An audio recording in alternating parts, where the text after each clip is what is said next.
Right, welcome to Elizabeth's Craft Room. Today we're going to do a step card. I did this one just before Christmas. You've probably seen a step card before. And a couple of people asked for some measurements. Now this is, the measurements for this one are actually done for half a piece of A4 cardstock. That is, they're done in metric. Most of the ones you see online are done with the imperial measurements.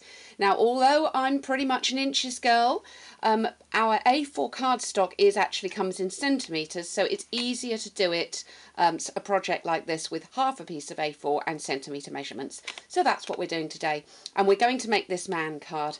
It might be in 2 videos because there's quite a lot to it, but I will try and endeavour to get it all done in one.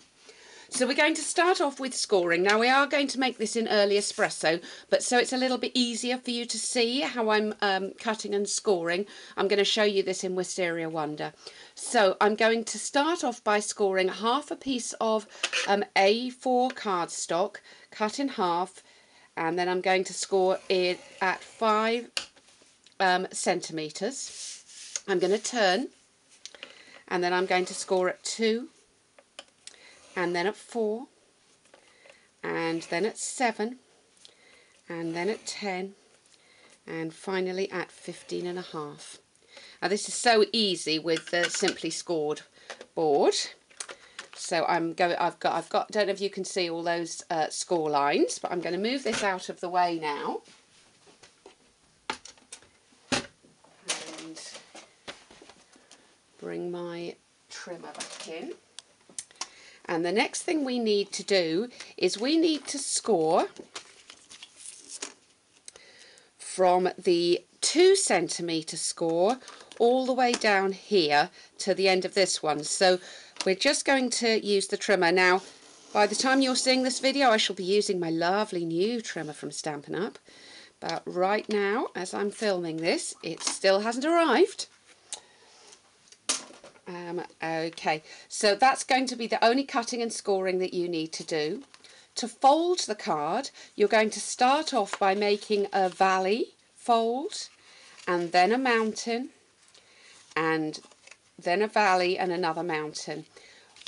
If you score this piece here, measure and score it, guaranteed it'll be in the wrong place. So I always find it's much easier to leave this unscored, fold these scores and make sure you're straight along the bottom, and then with a bone folder you put in a perfect score mark, and then you've got your card ready to go.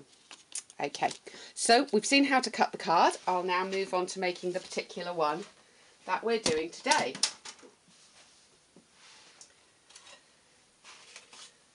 So with the scores in place, you're going to need a frame for this one, and the frame is 9.5 centimetres by 10.5 centimetres. As I say, this is all going to be in metric, and then the layer that you're going to want on the top of that is 9 centimetres by 9.5. You're going to have a second layer that's going to go in the front. I'll give you all the measurements now. So this one is going to be 9.5 by 5 centimetres, and your very vanilla layer is going to be 9 centimetres by 4.5. Okay, so those are the pieces that we're going to use. And finally, we're also going to cut a piece of this beautiful designer paper. This is Fanfare. And we're going to cut a piece of this at 4 centimetres by 9.5.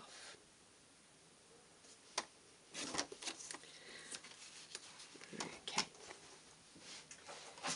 Now I'm going to use the ink colours I'm going to use today are Early Espresso, Crumb Cake, and because we've got some Island Indigo on the designer paper, I'm going to use a little bit of Island Indigo here and there in the design as well.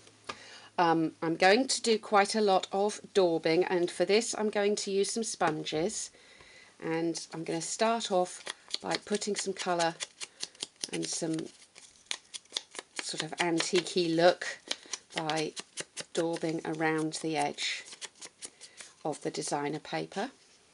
and that's going to go on right here.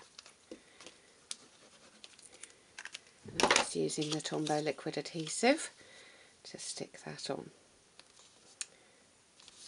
Okay, so now a bit of stamping.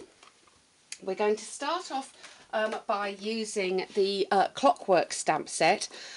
Absolutely love this one. I've got it in wood mount, but I have demounted one or two of the pieces, and I'll show you why as I go along. So I'm going to start off by doing some background stamping on this one. And I just love the images on here, and I pretty much want to cover this all over. So I'll go back in and do a bit there. So just put a bit of colour all over the piece, if I can show you that a bit closer.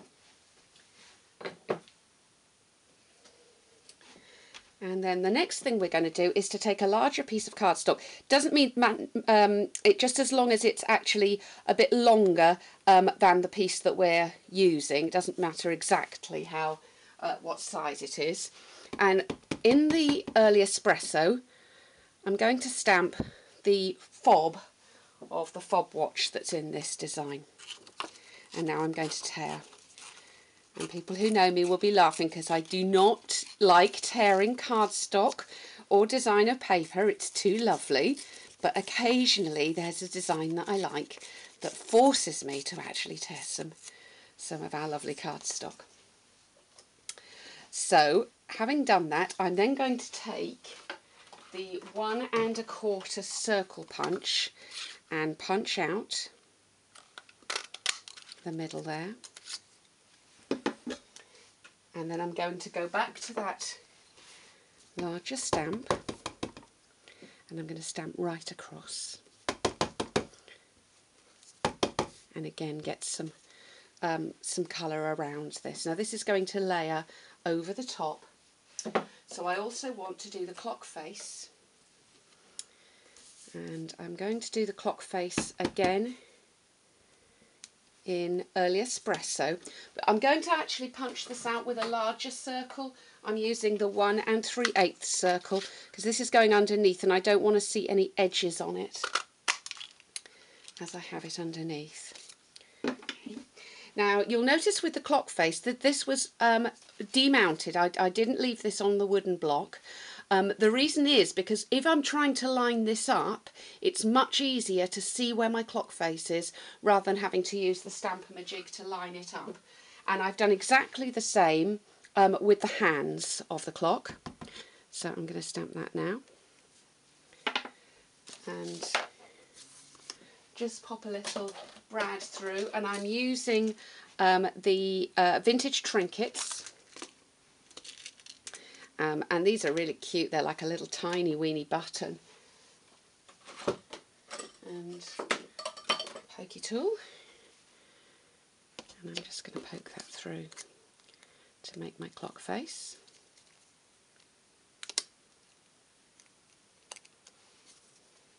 And that's going to go underneath. Now I'm purposely not darkening that one down, but I am going to use some espresso and darken the edges of this piece here. And also the edges of my